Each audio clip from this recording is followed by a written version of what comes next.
on the good side naman, grabe, ito naman sobrang good, no? Sobrang positive naman kasi mga blessings naman ito, mga kapiksi. Mamamanifest nyo itong mga blessings na to na nakaloob sa inyo ni universe. Manifestation ito, guys. Ito yung manifestation, okay? Kumbaga parang kahit na may mga emotional pain kayo, meron magagandang bagay, magagandang blessings na for some of you pwedeng na-i-ignore nyo, pwedeng hindi nyo napapansin kasi nga you are too consumed sa mga negative na nangyayari sa inyo, kaya hindi nyo masyadong nabibigyan ng pansin itong mga blessings na to, mga kapiksi.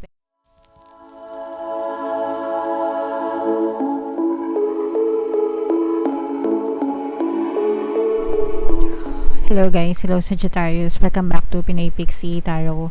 Ang pamagat ng ating episode for tonight is mid-month kapalaran para ngayong December 16 to 31 para sa Sagittarius, Sun, Moon, Rising, Sign, and Venus. General reading lang mga kapiksi, pwede mag-resonate, pwede hindi. Combination guys ng positive and negative energy. So, tingnan natin guys kung ano yung mga mensahe sa inyo ng inyong mga gabay ngayong December 16 to 31. Comment down below guys, no, if feeling nyo naka-resonate kayo sa mga messages para sa inyo. Wow, we have harmony, message or energy. We have eruption. And then we also have protection, mga kapiksi. Okay? So, ito yung positive and negative. Unahin natin tong negative, mga kapiksi. Yung eruption, ito yung pagsabog, no? So, ibig sabihin nito guys, yung mga kinikimkim natin sa ating kalooban, wag nating hayaan na sumabog siya na parang bulkan, 'di ba? Yung bulkan may mga mas mahaba yung moments na tahimik siya, tapos pagka sumabog, grabe naman yung sabog most of the time, di ba? So, delikado. Ibig sabihin nun, in layman's term, mga kapiksi, wag nating hayaan na kimkimin lang natin yung mga sama ng loob natin.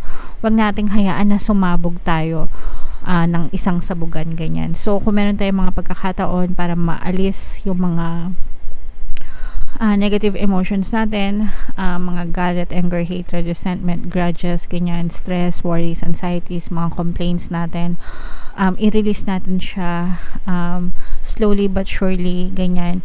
Huwag nating hayaan na i-consume tayo noon tapos bigla na lang tayong sumabog ng bonggang-bongga kasi yung damage noon mas malaki, mga kapiksi. So, makakatulong sa inyo guys yung meditation sa mga kapiksi natin na nagdadalas ng mga emotional pain at saka merong mga a lot of negative emotions, ganyan.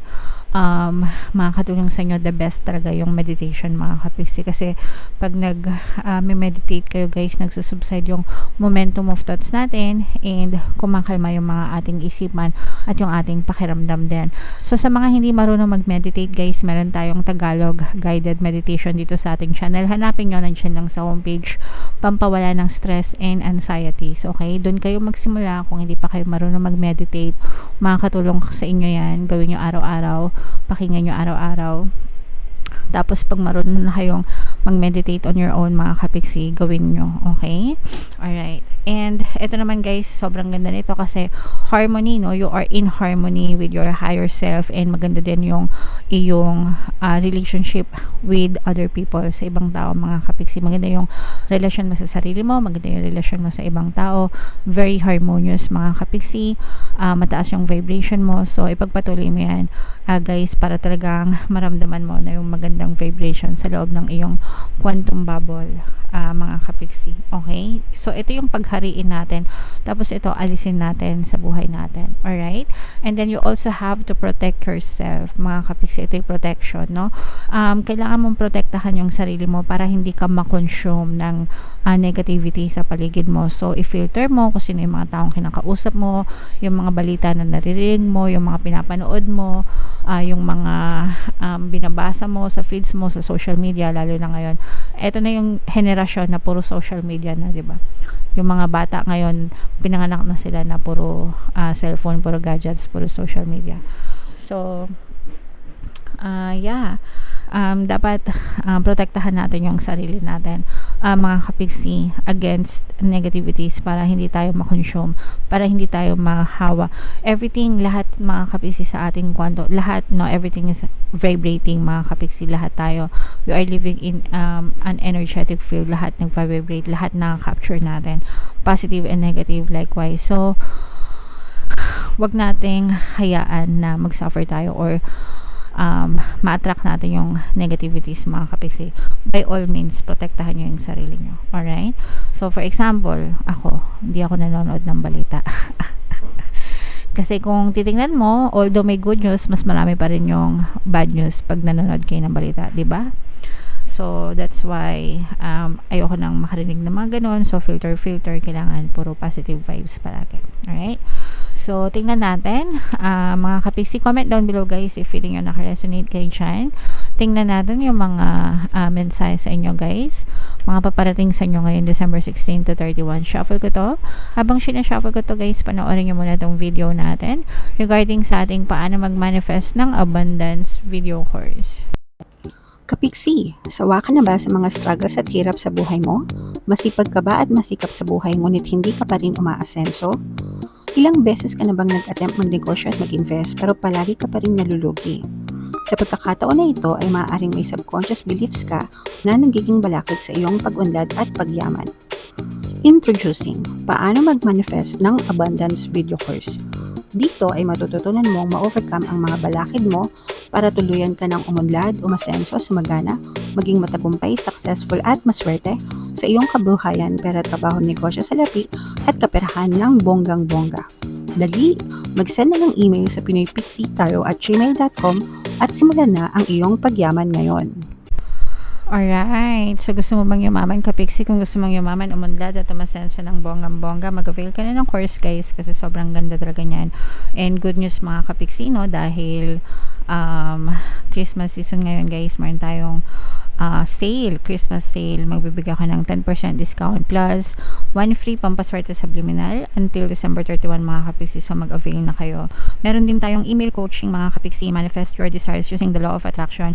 If meron kayong mga specific na gusto nyong i-manifest, pwedeng love and relationship, pwedeng money or career, mga kapiksi, pwede kayo magpabook ng email coaching session with me. Mag-send lang kayo, guys, ng email sa pinoypixitarot@gmail.com.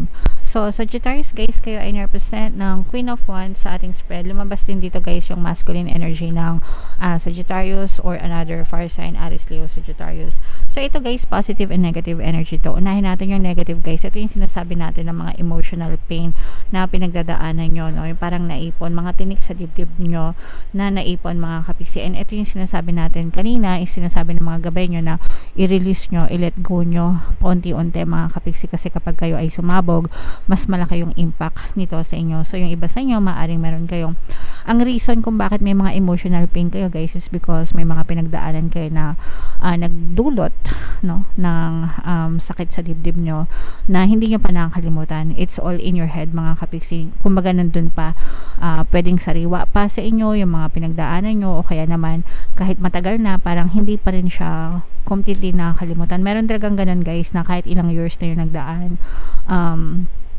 parang babalik at babalik pa rin sa'yo. Parang bangungot, ganyan, na hinahunting ka na hindi mo makalimutan kahit anong gawin mo, diba? So, kaya nga pinagme-meditate ko kayo, guys, kasi pag nagme-meditate kayo, nagsusubside yung momentum of thoughts nyo. O kaya naman, ibaling nyo yung attention nyo sa ibang bagay, diba? Yung ibang tao, ganun yung ginagawa nila. Nagpapakabisi sa trabaho, lumalabas, ganyan, para makalimutan nila, hindi nila masyadong maisip yung mga negative na nangyayari sa kanya, okay? Sa kanila, okay? So, ganun din yung gawin nyo, mga kapiksi, para makatulong sa inyo. And also, sa mga nakaka-resonate, guys, no, meron tayong Ho'oponopono and self-love subliminal dito sa ating channel.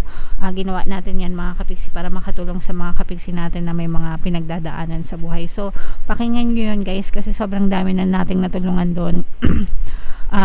Kahit basahin nyo yung comment section, maraming mga comments doon, mga kapiksi, gagaan talaga yung pakiramdam nyo. So, everyday pakinggan nyo yun, mga kapiksi. Alright? On the good side naman, grabe, ito naman sobrang good, no? Sobrang positive naman, kasi mga blessings naman ito, mga kapiksi. Mamamanifest nyo itong mga blessings na to na nakaloob sa inyo ni universe. Manifestation ito, guys. Ito yung manifestation, okay? Kumbaga parang kahit na may mga emotional pain kayo, meron magagandang bagay, magagandang blessings na for some of you pwedeng na-i-ignore nyo, pwedeng hindi nyo napapansin kasi nga you are too consumed sa mga negative na nangyayari sa inyo, kaya hindi nyo masyadong nabibigyan ng pansin itong mga blessings na to, mga kapiksi. Pero kung ibabaling nyo lang yung, kumbaga lingon-lingon lang kayo ng konti, ganyan, ibabaling nyo lang yung attention nyo dito sa mga blessings na to, yung makakalimutan nyo guys, sigurado yung mga problema nyo.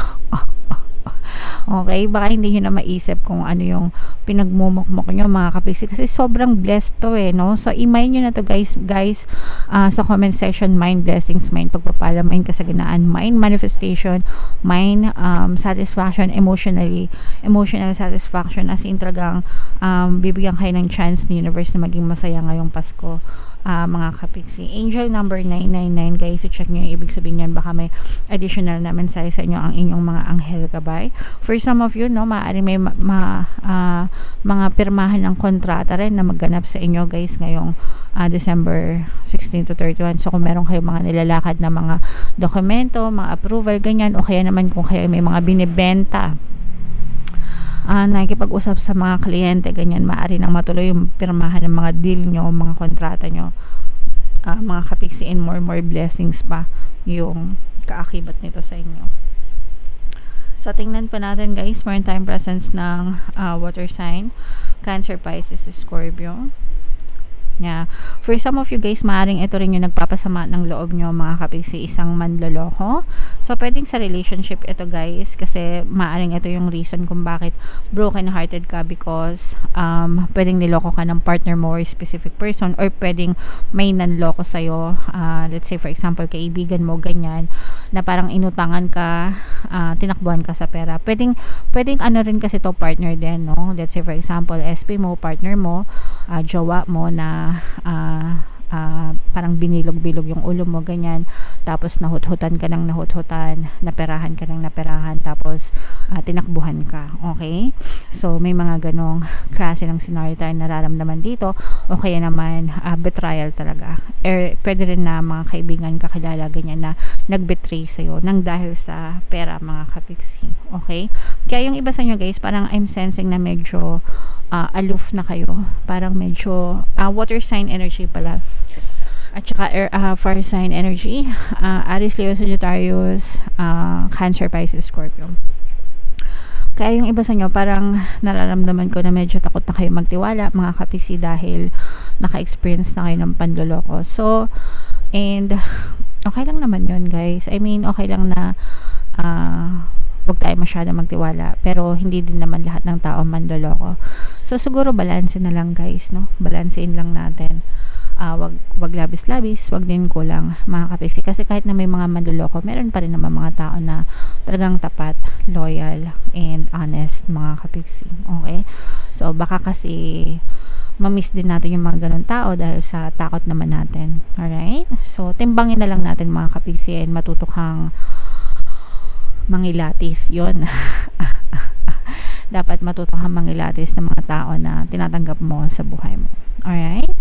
Okay, so comment down below, Sagittarius, if naka-resonate kayo. And guys, yung mga pinapamind ko sa inyo, no, mind blessings, mind manifestation, ganyan, mind happiness, i-mind nyo na yan sa comment section para talagang ma-experience nyo siya ngayong December 16 to 31. Thank you so much for watching, mga kapiksi. Ito yung ating 2024 kapalaran guys. Kung hindi nyo pa napapanood, panoorin nyo na, super nice, super ganda. And ito naman yung ating success stories ng paano mag-manifest ng abundance video course. Click here to subscribe, mga kapiksi. Thank you for liking, sharing, and subscribing. See you again next time. I love you all guys. Have a nice day. Bye bye.